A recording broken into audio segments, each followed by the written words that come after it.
I'm Terri Meyer, owner of the Creative Chateau Gallery, and today I am interviewing Sharon Weaver. She's a portrait artist, and following this short video clip, she's going to be giving a portrait demonstration for the Portrait Club members, showing her technique. And so I wanted to talk with Sharon today about how she approaches portraits, as well as her portrait journey and how she learned to create the beautiful paintings that she now paints. Hi Sharon, it's a pleasure to have you here today. Thank you. Nice to be here. Good. Well, we've been friends, I think for about 15 years, haven't we, when you first met? Mm-hmm. And you were painting portraits back then. Right. How did you get started in painting portraits? I have always, even in grade school, drawn people, enjoyed the faces and even figure drawing as a little girl. My aunt and my mother were painters and artists, and they helped me learn the painting end of it. So as I grew up, I was interested in portraiture more so than any other landscape or still life. I continued with that subject, and then by the time my daughter was born, she was about 6 months old, I got serious about starting How old were you then? portraiture. I was about 21. Okay. And so I've been painting for over 40 years, Okay. drawing since a young girl. But So when you started with portraits, did you start from photographs or did you start working from life? From photographs. And back then, you didn't hear anything about working from life, although, I didn't, I never even thought about it. I just would actually, when I was a young girl, I would pull out the Sears catalog and sketch the models that were from the catalog.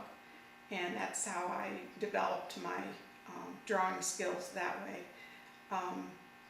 As I grew older and began to read about the different, the different artists and getting training, they always spoke of working from life.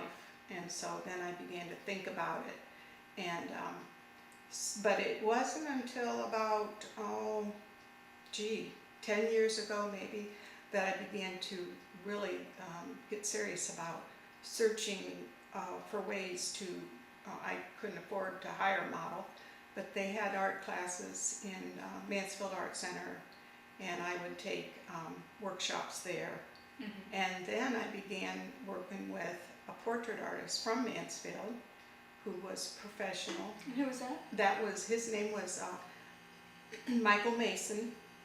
He did drawings for the Mansfield News Journal of certain city workers and different people in the Mansfield area that were, leaders in the community. And he did beautiful drawings. So I sought him out, and he said he agreed to give me some private lessons. So I took private lessons with him for about 6 months. Oh. And did you see an improvement? Yeah, he taught me color. He introduced me in color, helping me to understand. So the portraits prior to that were pencil, or? No, I worked in color, but I wasn't efficient at it. I worked in pencil and then went into color, but I wasn't, I just didn't understand color, the way color worked, and he helped me understand that. Plus, he really stressed values in my work, and so I really learned a lot from him. So for those people out there that doesn't understand what a value is, can you kind of give them a quick overview what value is? Okay, value is the lightness and the darkness of your color. For example, shading versus light. You have to, the value of the shadow area definitely has to be a difference there as far as darkness and lightness in order to show the form.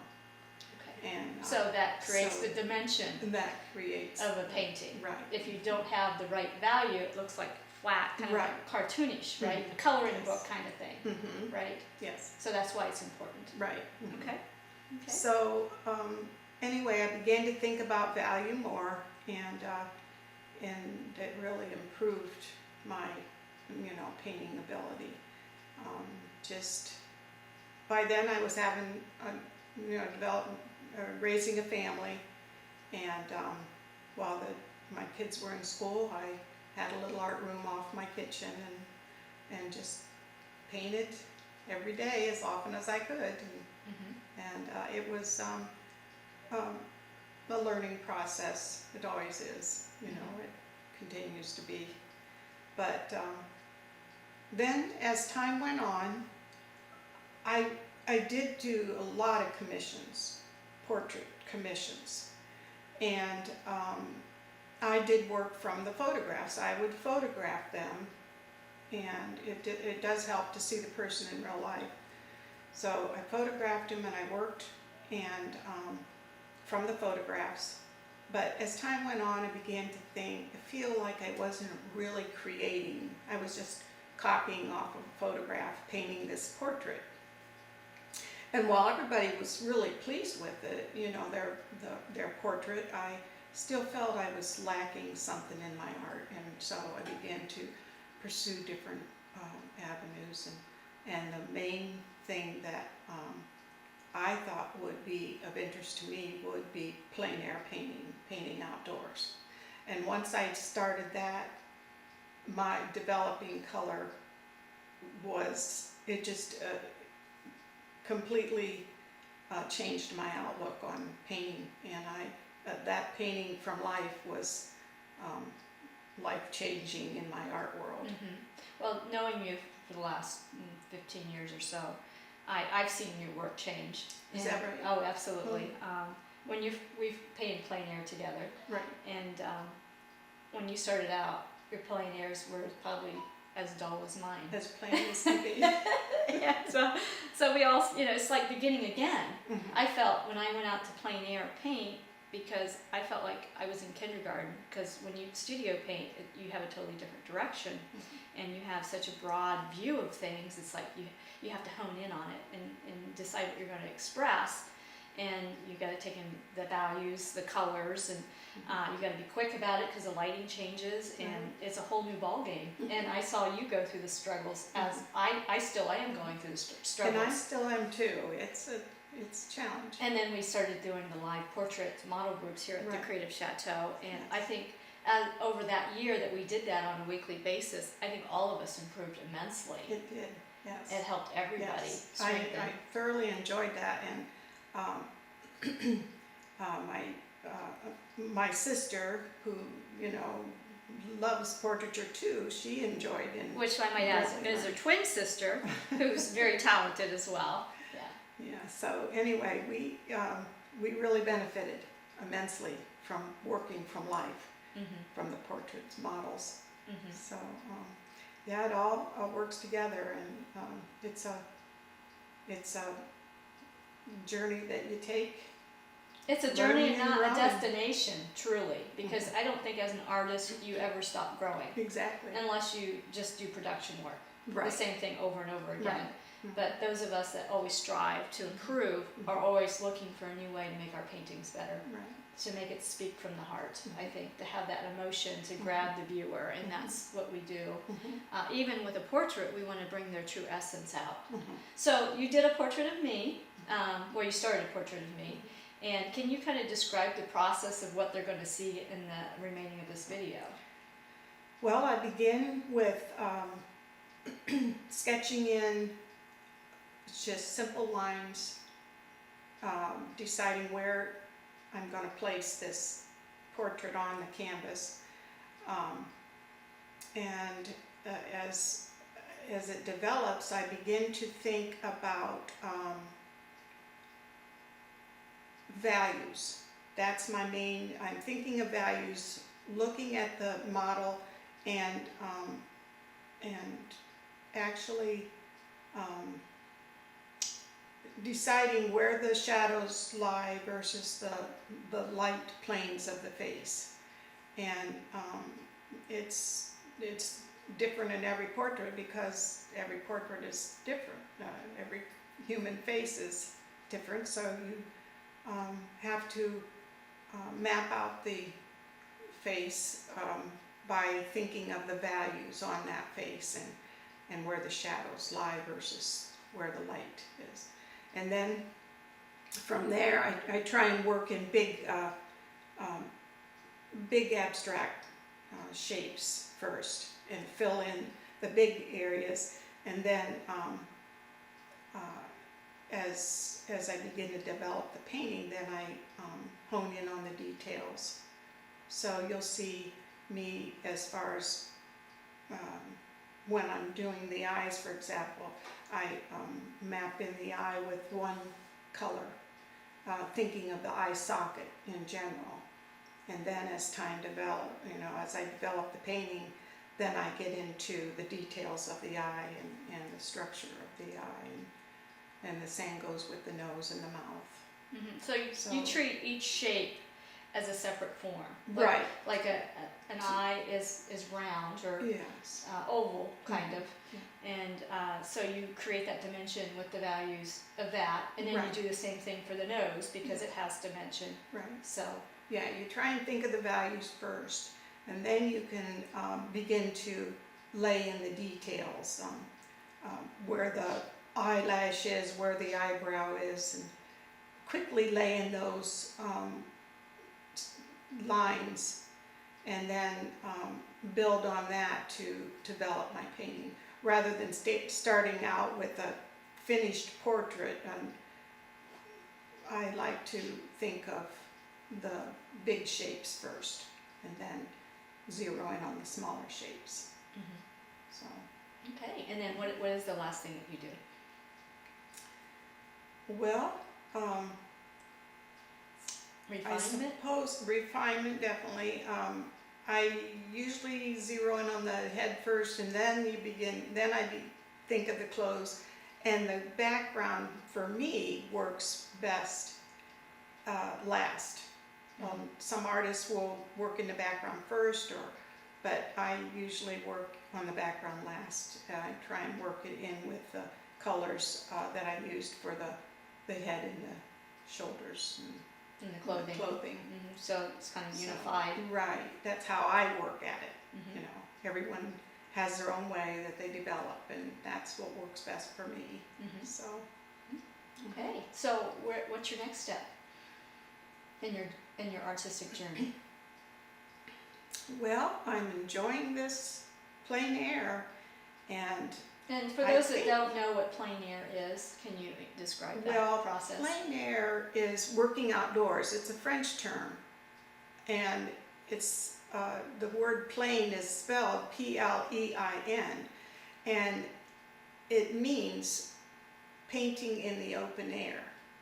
So this is what the Impressionists did, a century ago or more ago, that they took their paintings outdoors and painted in the open air, and that's what this movement is today, painting in the open air. And you plein air. see that strengthening your portrait work. Oh, definitely, because of color, Oh, okay.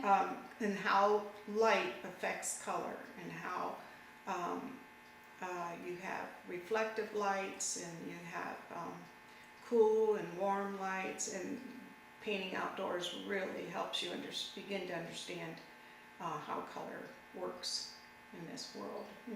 Okay. Now, do you plan on giving any classes in portraits or plein air? I'm always ready to teach, Okay. because I'm always interested in helping others to learn what seemed to take me forever. I'm hoping to help others develop it quicker, learn it quicker, so they don't have so much time spent on the learning process versus just enjoying it. Well, it's so true. When you align with a great teacher, it brings your skills level up so much quicker than struggling on your own, trying to find a way, Mhm. trying to figure it out when they already know. Right. And Yeah. that's one thing that I have found.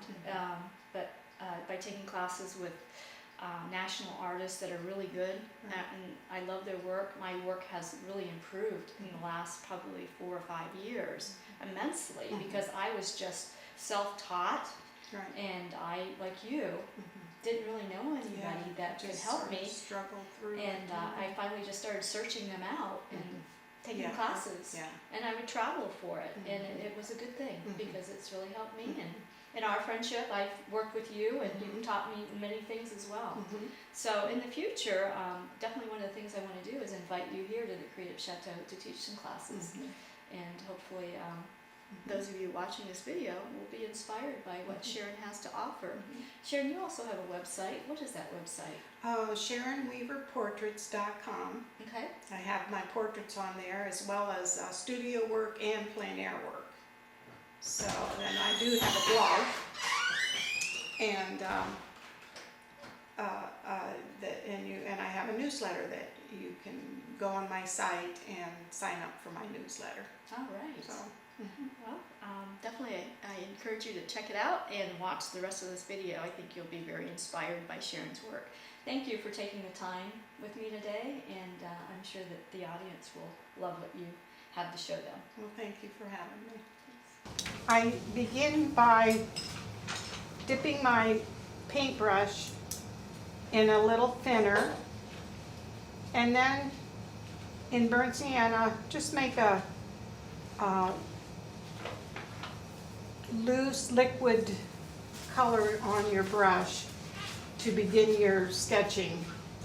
And I always try to decide where the top of the head is going to be first, about right in there. And usually they say 2 inches is a good amount of space to leave from the top of the canvas to the top of the head. Generally speaking, about 2 inches. This is for a head and shoulders on 11 by 14 is what I'm painting on. 11 by 14 inch size canvas. And I'm just doing a head and shoulders. So we'll start the head there. And the chin, usually if you imagine an X in the middle of your canvas, the chin usually lies just below that center point of the X. And so you kind of put a mark there of the where you would place that bottom area. I use a paper towel to scratch, to erase off when I'm not as satisfied with placements. This will all be covered up, so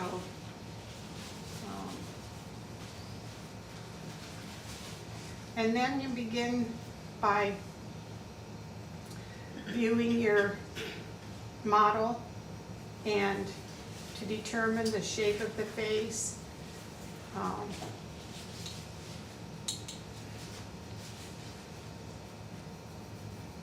Just kind of sketch it in. This isn't set in stone, but it does give you a general feel for what you're looking for in your drawing. And just keep it loose and fluid, and like I said, you will you'll be covering up these marks with your paint as you go. Right now I'm trying to determine her hairline.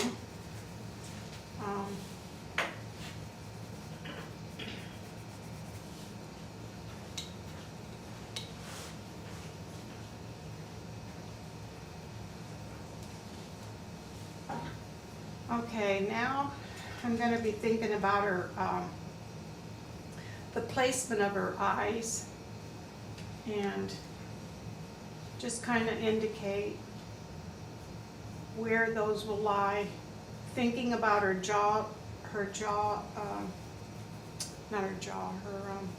cheekbones,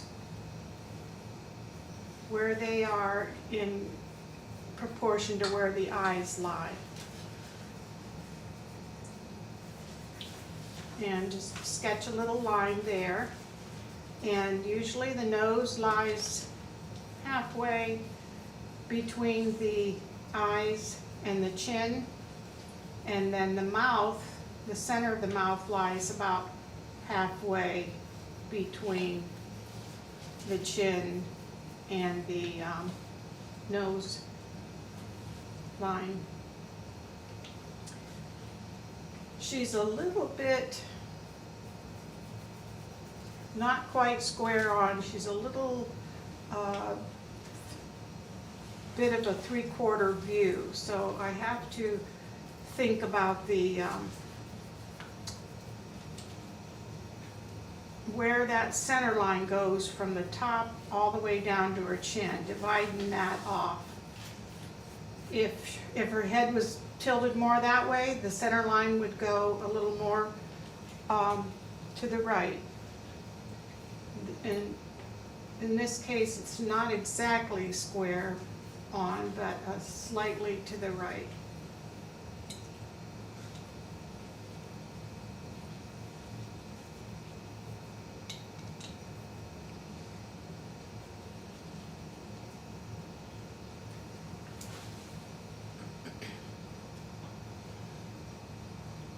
Okay, now I'm going to be thinking about her eyes. And I'm thinking I'm not thinking eyelid, eyeball, I'm thinking eye socket.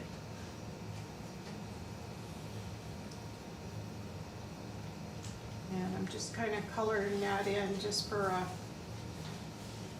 and the eyebrows I lay right above the eye socket as a kind of a indication.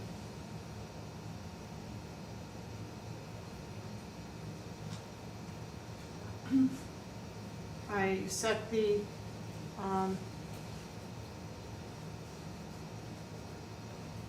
set their nostrils in that area to determine the length of the nose, and then just kind of indicate the lip area.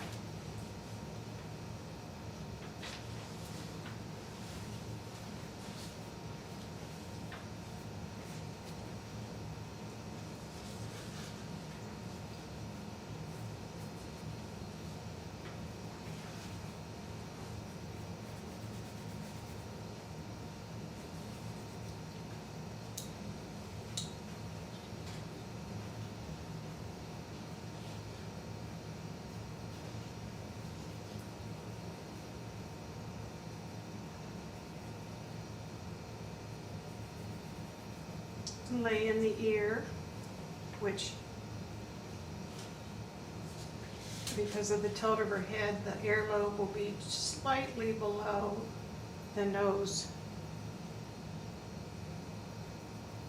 Usually the ear lies in the general,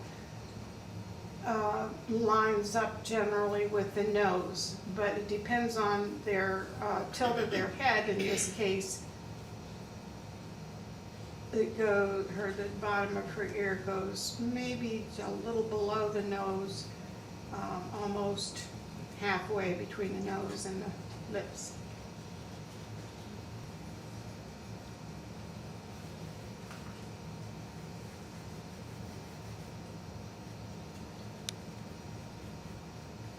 Okay, I don't work too much on getting a likeness at this point. I like to begin filling in the planes of the face with values to begin the drawing. So I get a brush, I pick up a brush. This is about a 4, Filbert's number 4.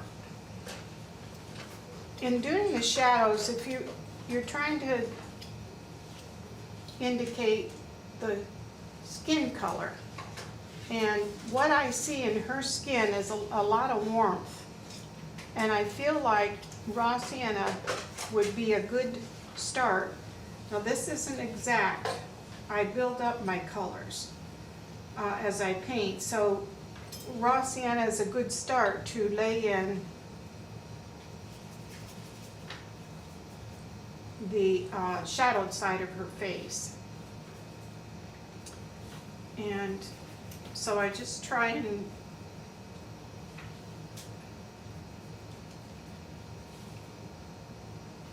lay in the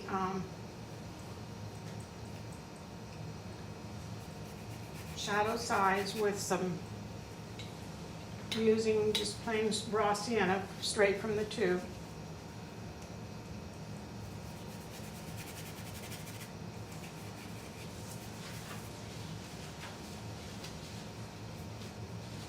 Keeping in mind that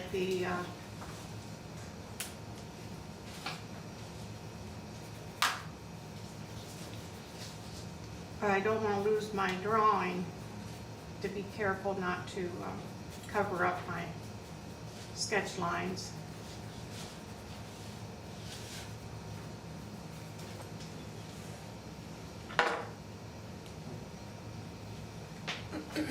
Now I'm going to go back into her eye socket on the right side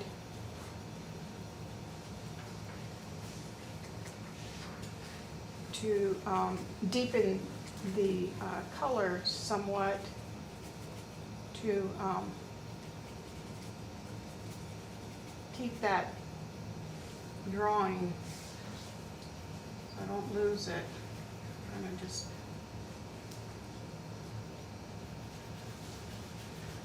as you're painting, squint, and it helps to helps you to see the proportions and the values.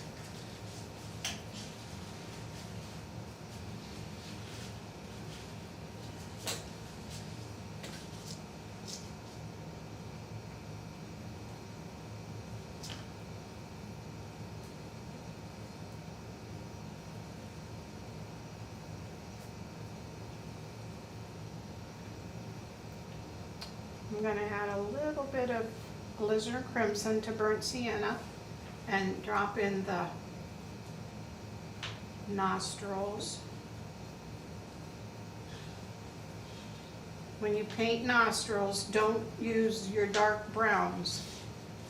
Use red tones because it gives it a little more life.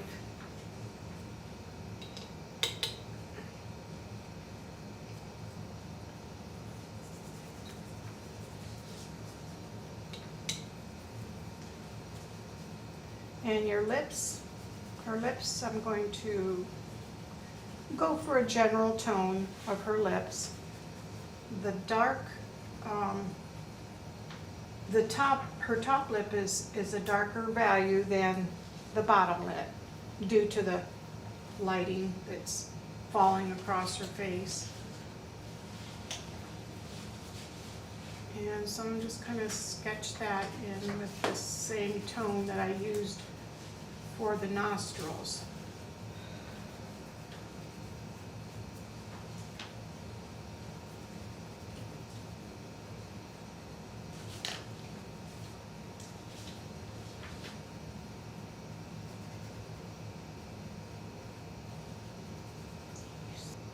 Now I'm going to continue to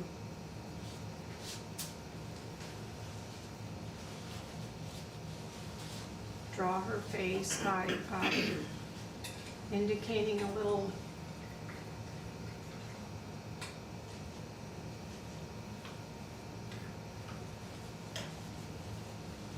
begin to get a little more detail in the structure of her jawline and her chin.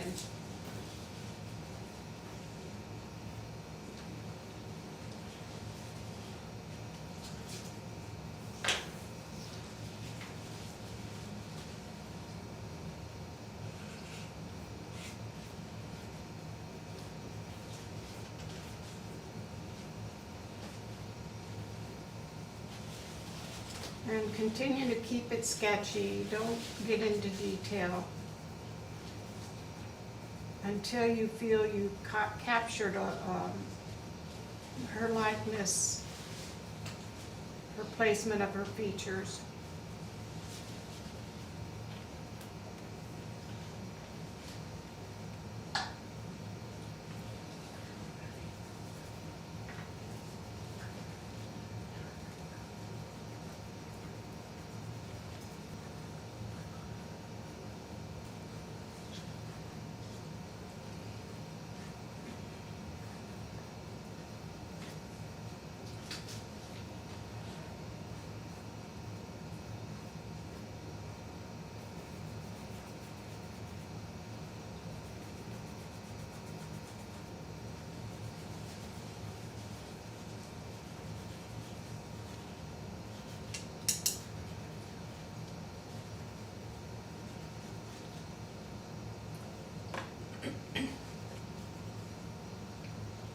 Okay, at this time at this point I'm going to mix up a flesh tone. This is sort of a middle tone here in the flesh tones. I'm going to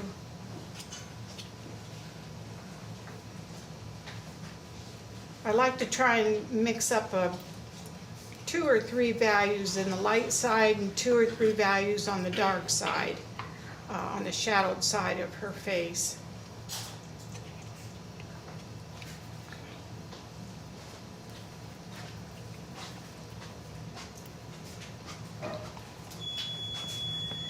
And I'm using yellow ochre with white, and I'll put just a hint of quinacridone rose in it to warm it up a little bit.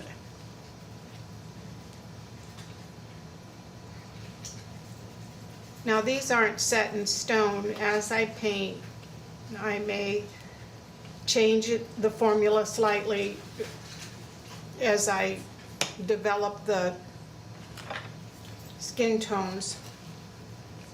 But I like to have a couple piles of paint on here to work with, so I'm not constantly stopping and having to mix up more paint. So I mix up a batch of different tones. In this case, a warm light. I usually use 45. This is a nice size here, but sometimes I get a little rough and they do break. Okay, so I'm going to start with that, and I am going to mix up some shadow tones using a little white, try a little raw sienna with a little bit of burning green.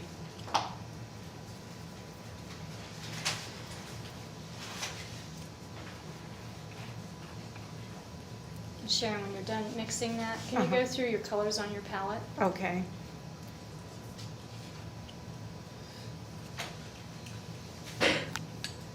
Okay, the first, I always go from light to dark. Some artists like to do the opposite, but for me it works best. The white, the first color. Is there a particular white that you use? I like Permalba white. It's a creamy, it's just a creamy, nice white. It's a little transparent, but most of the time you're not using it completely from the tube. You're adding a hint of yellow or hint of pink to it, red to it, to make a pink tone. So you're not using it straight from the tube. But I use my Permalba white, and then cadmium yellow medium is my next color. I do have a little cadmium red light on there, and that's just for touch-ups in the end. I don't use it at the very beginning. The next is yellow ochre Then this particular color is quinacridone rose. Sometimes I use alizarin crimson. This next color is burnt sienna, raw sienna, viridian green, ultramarine blue, and this is burnt umber tone. And this last one is a little Payne's gray, which I may use it and I may not. I don't know. I won't know till I get into the portrait. You don't use any black? No, I like Payne's gray a lot. It's a nice cool color, and it doesn't go too, it's not too harsh. Black can be pretty harsh. Okay, so I mixed up my some flesh tones, and I'd like to, I'm going to begin, I'm laying in colors as a base for the structure of her face.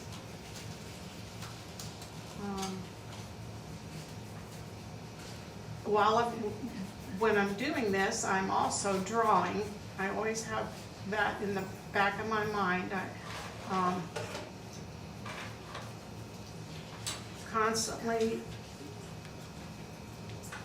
comparing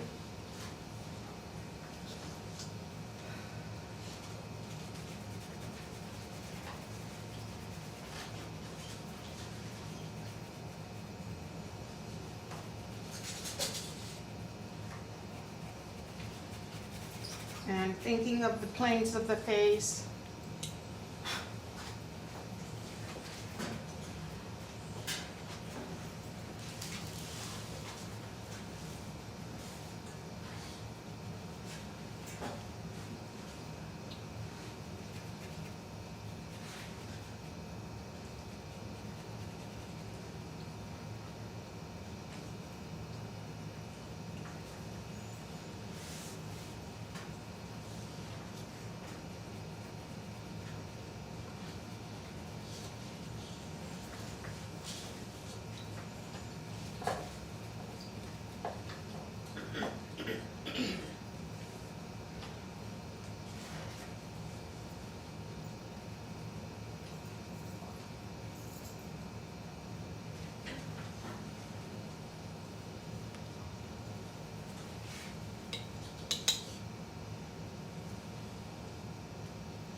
Any questions?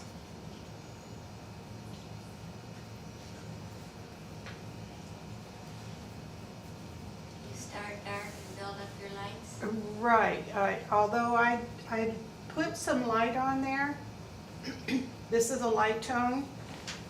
These are half tones, and then on this side is the shadows.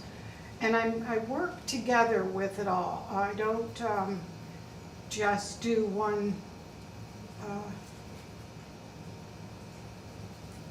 value at a time. I work together to develop it.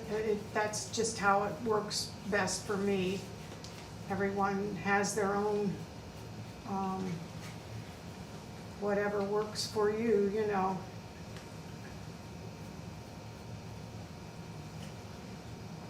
I want to indicate a little bit of her lip color as I paint this. And what color is that? Well, I'm using quinacridone red for a rose for her lips. Seems to be working for the color lipstick she has on.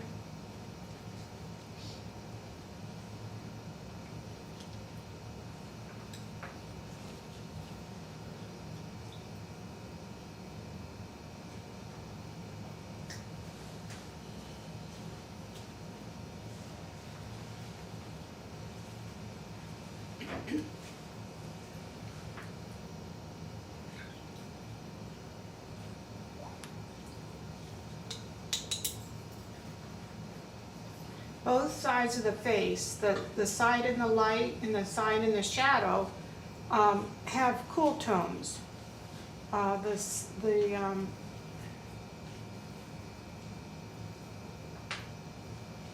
cool tones help give the face form.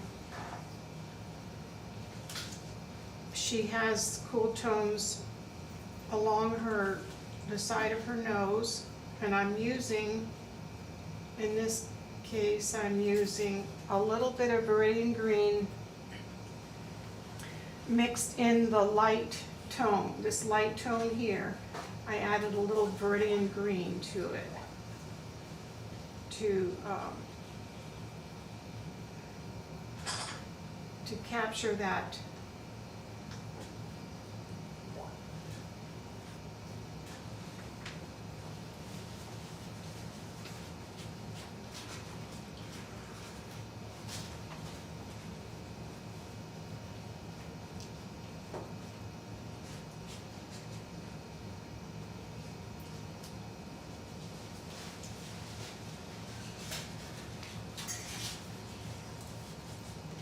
and I try and get that in there as quick as possible to help me stay focused on the drawing aspect of it.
Okay, this is the middle, the kind of a light middle value on a mixture of the rose color, yellow ochre, and white. And actually, you know, I've already got a light tone underneath this, so this is actually mixing in with that light tone. But I'm trying to build her skin tones.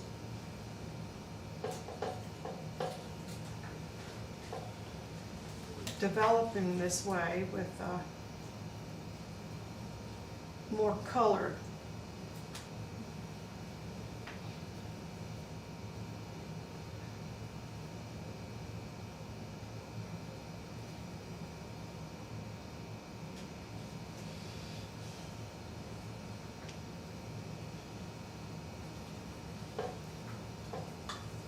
Now I'm going to go into the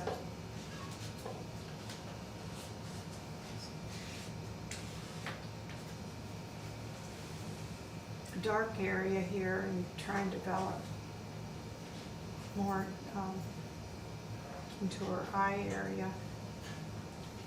Get some structure going in there. And like I said, I work all over. I can't just do an eye and move on to the nose. I work all over the face. Of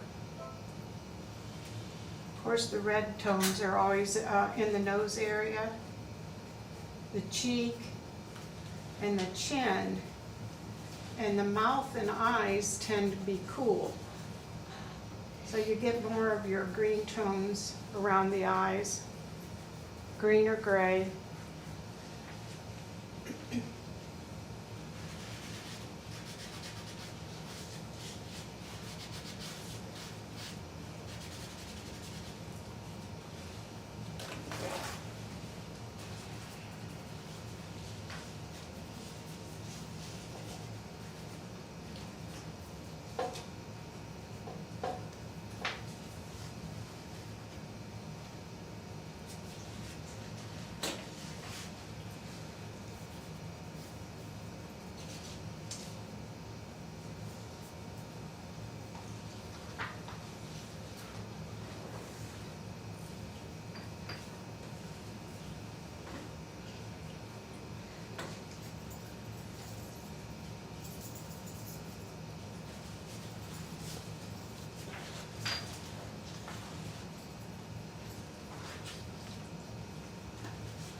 What colors are you using for the shadows there? Well, I'm mixing a little bit of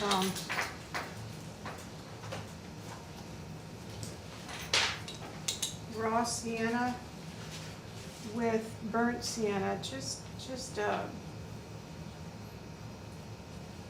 get a little warmer shadow tone here. I think I might be going too dark though. I'm gonna probably have to lighten that up. But I do want to get an indication of the deeper tone under her bang area there where her hair comes across her forehead. And sometimes I do use a darker value than what I see, and then I'll go back in and lighten it up.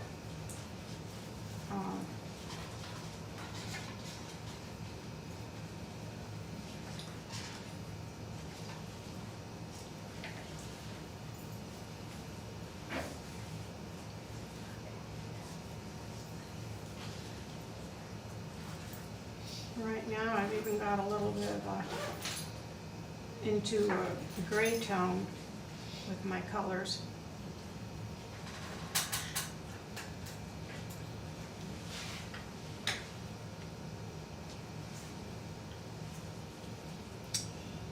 she becomes pink along the edge of the side of her nose as it goes down and forms her nose. It's a little pinker, and you know, I change as I feel the colors change. I just keep going from pinks to grays, and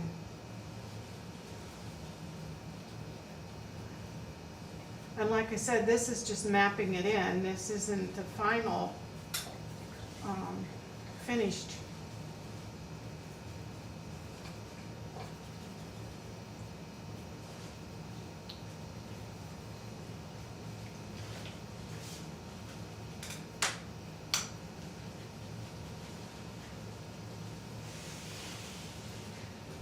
As she comes along the face here, along her cheek towards her mouth, it gets a little pinker. So I added a little bit of that rose tone with the raw sienna. And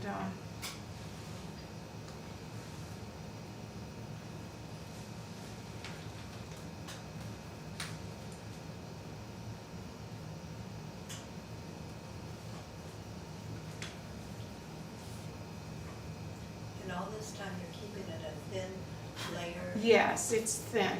I like to use a thin paint to begin with. And then as I paint, then you can build your colors. I'm going to use some of that same color in her neck, but I don't want to, I want to keep it kind of transparent because I don't want to lose my drawing. But at this point I can start coming down into the neck area and develop her neck as we go along.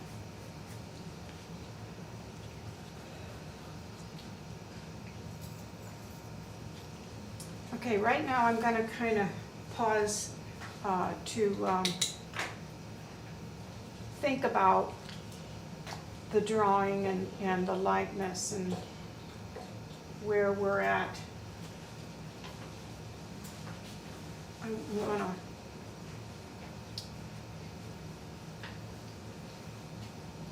just kind of go back and redraw this in my mind, and maybe if I see something I want to indicate, I'll indicate it on the canvas.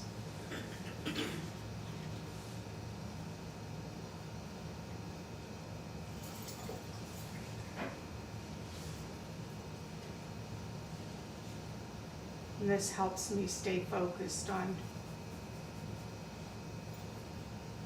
where we're at on her.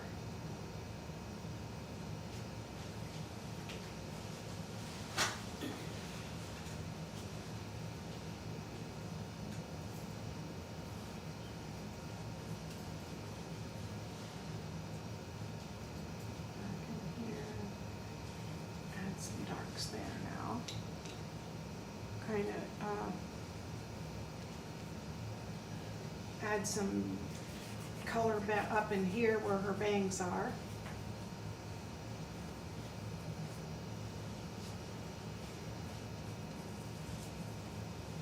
I'm going to try and keep it sketchy. It just helps me to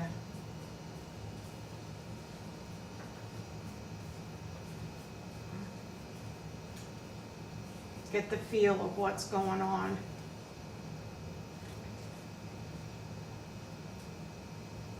And I definitely squint. They tell you that in landscape painting or whatever, to squint. And it helps you to stay, to keep away from detail and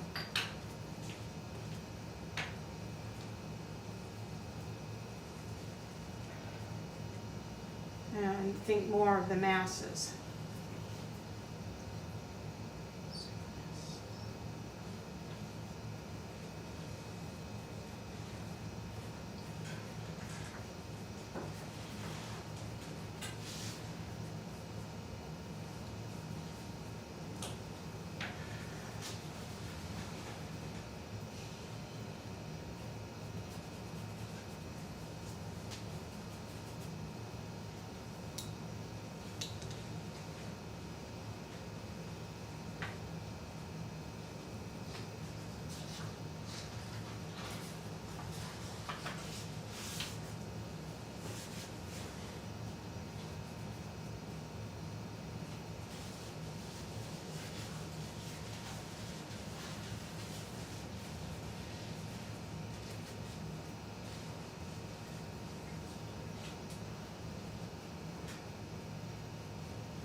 just up there.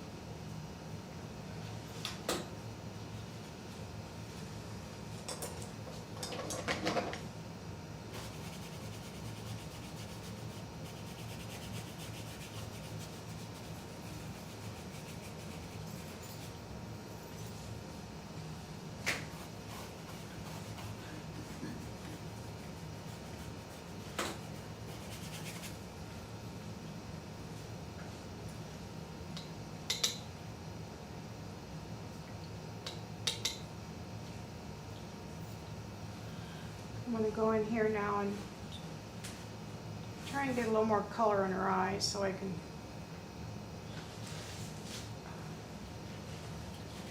see a little more about what the developing the likeness.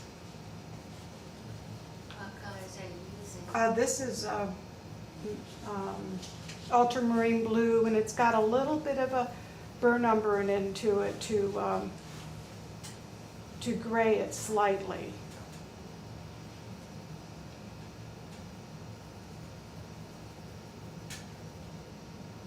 And then I did add white to it too, and I think I'm going to darken it a little bit more.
Sharon, what color are you doing?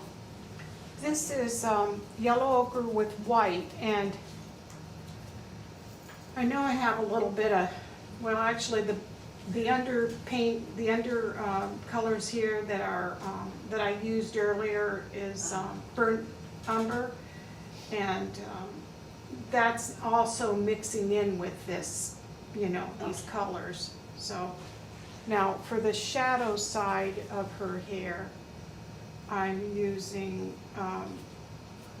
yellow ochre, and I want to use a little more of a red tone.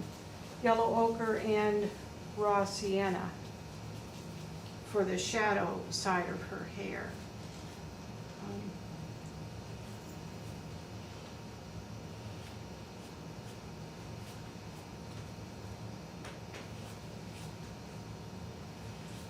Now, actually, I'm really not.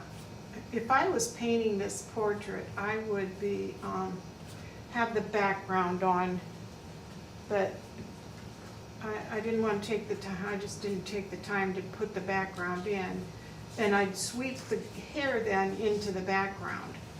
So, like if I wanted to finish this painting, I would go home and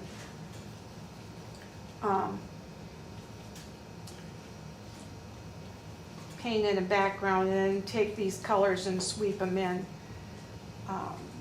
To What color would you put in the background? you know, she's got the blue, so I kind of like that gray tone right behind her on the wall there. Kind of a, I don't know, kind of a medium Kind of gray. a warm gray? Yeah, warm gray against the blue would be real pretty, I think.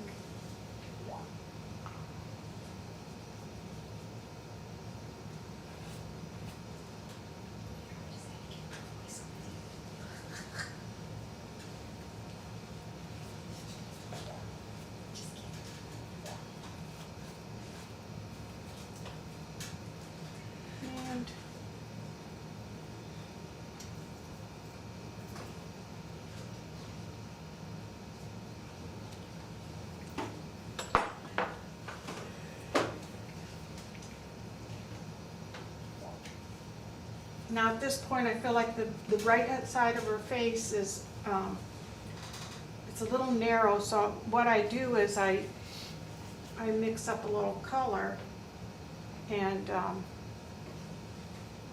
just go back in there and widen it a little bit, like right in here. I think she needs to be a little wider. So I'm gonna use that color.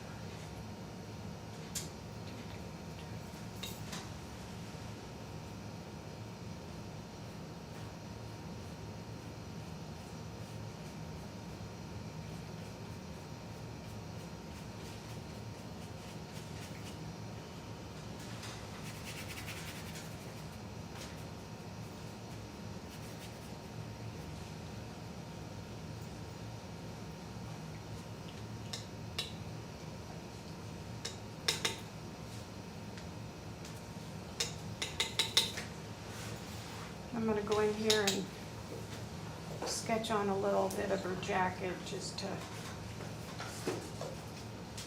kind of finish it up a little bit here.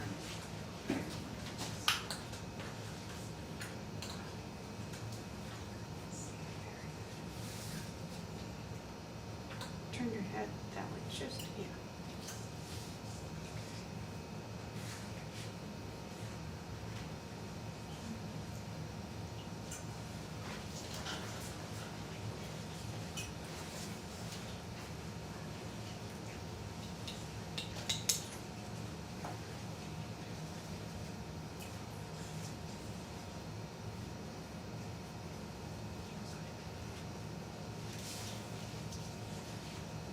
I don't have my camera with me, or I'd like to take a photograph of you.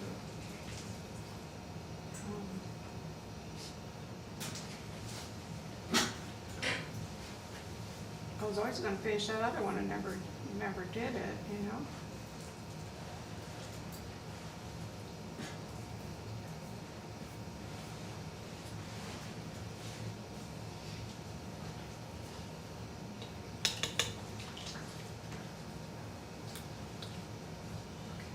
I'm gonna just kind of finish things up now, and because I know it's 8:30.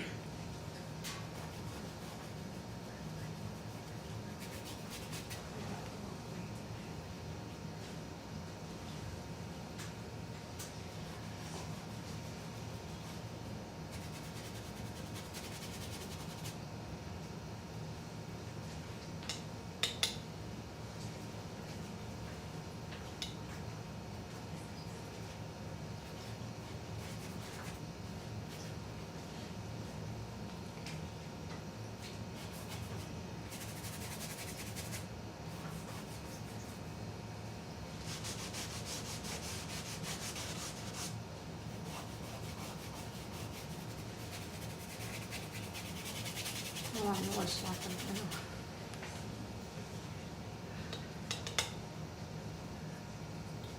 trying to get a little background in here to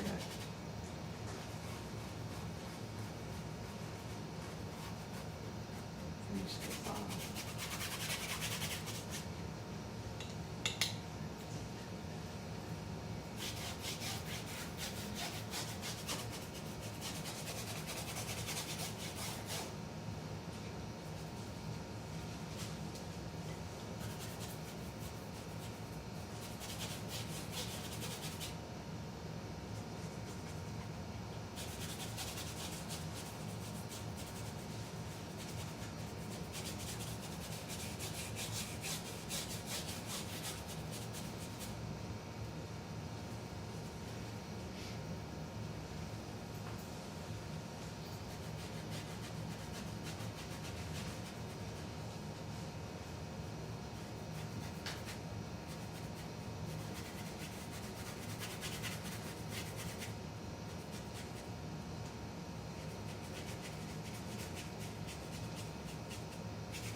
Well, I guess I'll wrap it up here and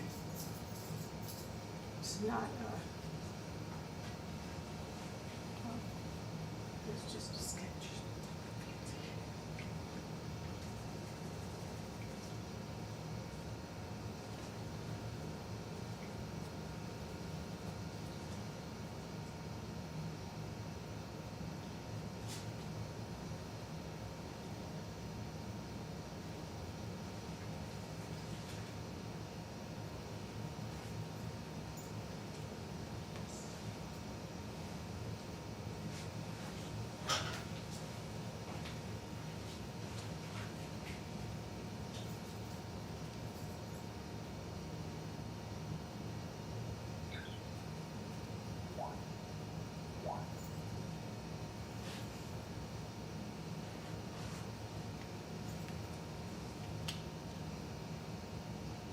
Your nostrils in here, a little bit more on your arm, and I'll be done.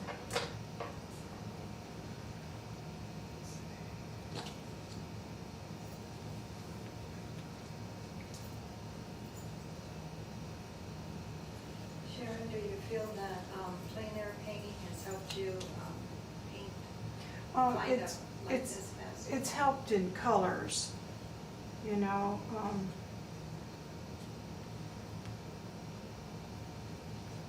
it's definitely helped me see color and think of color.